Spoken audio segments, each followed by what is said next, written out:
서울의 한 초등학교의 분교, 다음 달이면 폐교됩니다. 폐교를 앞둔 이 분교는 불과 반년 전까지만 해도 분교가 아닌 엄연한 본교였습니다. 그런데 어쩌다가 분교로 전락하고 폐교까지 되게 된 걸까?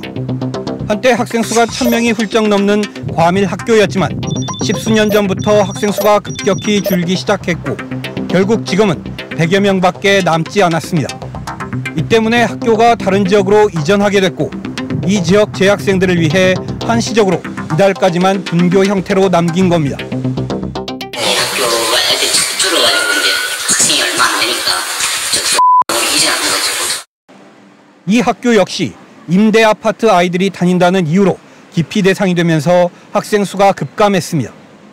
지난 90년대 중반 근처에 새로운 초등학교가 들어서면서 분양단지 주민들이 새로 생긴 학교에만 아이들을 보내겠다며 민원을 넣기 시작한 겁니다. 학교는 거의 안 가려고, 일반 학교는 거의 안 가려고 하니까. 결국 얼마 안 가 이 지역은 공동학구, 즉 학부모가 학교를 선택해 갈 수 있는 지역으로 바뀌었고 임대아파트 아이들을 제외한 분양단지의 아이들은 대부분 새 학교로만 몰리게 된 겁니다. 아니 임대아파트 아닌 애들은 거의 없어요. 한두 명이 앉아서 다니는 애들이 있긴 있는데 없어요. 결국 임대아파트 아이들만 학교에 남게 되다시피 하면서 학생 수가 100명을 넘기기도 어려워져 사실상 폐교가 돼버린 겁니다. 하다못해 문구류가 없어지거나 이러면 전부 다 임대단지에 사는 아이들이 전부 다 가져갔다 뭐 이런 식으로 몰아버리니까 정말 서로 또 하려면 그 이상의 취급을 많이 받고 살았죠. 그리고 해당 학교의 임대아파트 아이들은 새 학기부턴 근처의 다른 학교로 뿔뿔이 흩어질 상황입니다.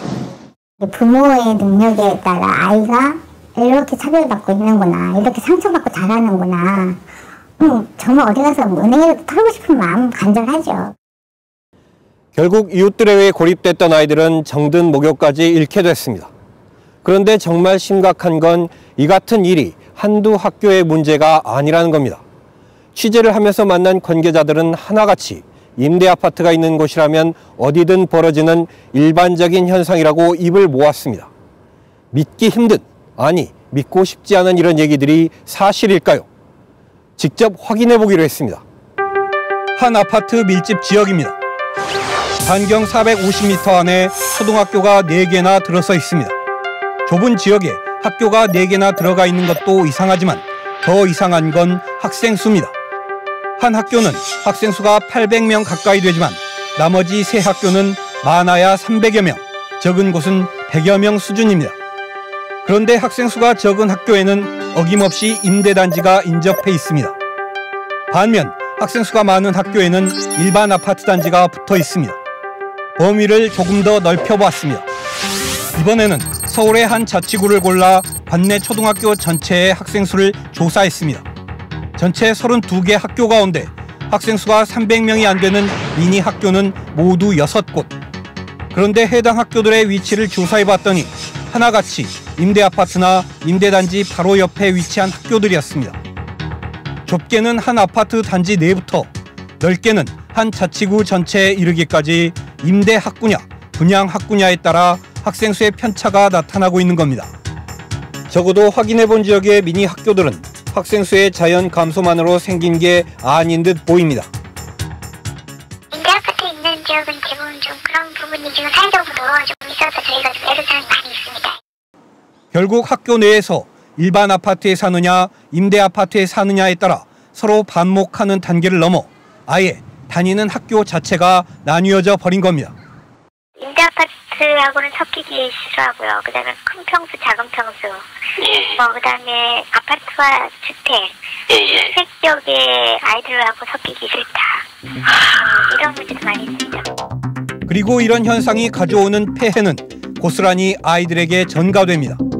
시작은 어른들이 했지만 그 끝은 아이들의 몫인 겁니다. 학교에서 사실 그다지 문제가 없었어요. 일반이랑 뭐 임대아파트 단지 아이들이랑. 근데 어른들이 집에서 자꾸 쟤네하고 놀지 마라, 놀지 마라, 놀지 마라. 이렇게 하다 보니까 아이들까지도 이제 그때는 서서히 이제 벽이 생기기 시작하는 거죠. 덕분에 서민층 자녀들은 아직은 몰라도 될 것들을 너무나도 뼈저리게 느끼고 있습니다. 그런 걸로 놀림 받아본 적 있어? 있는 적은 있어요. 어떻게 놀렸는데? 그런 데에서 사냐고. 이들을 따돌리는 쪽의 미래 역시 그다지 밝아 보이지 않습니다.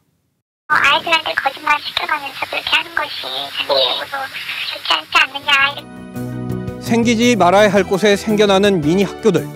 그 속내를 아는 사람들은 이런 학교들이 많아질수록 우리의 미래가 어두워진다고 말합니다.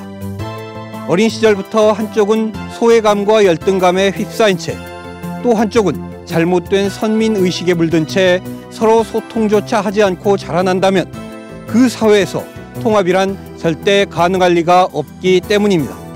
EBS 뉴스 박용필입니다.